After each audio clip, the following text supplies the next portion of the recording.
Alamin ang latest weather update ngayon dito sa Sir Aris Official Weather News Today.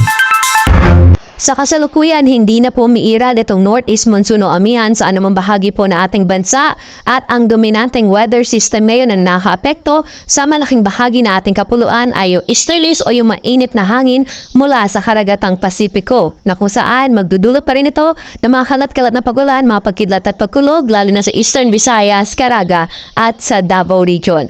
Mataas din po ang tsansa ng mga thunderstorms ngayong hapon hanggang mamayang gabi sa may Bicol Region pati na rin po sa Cagayan Valley, Aurora at sa Quezon.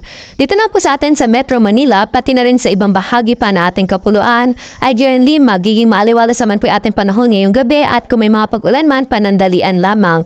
At ito po ay mga isolated cases lamang dala rin netong iswilis.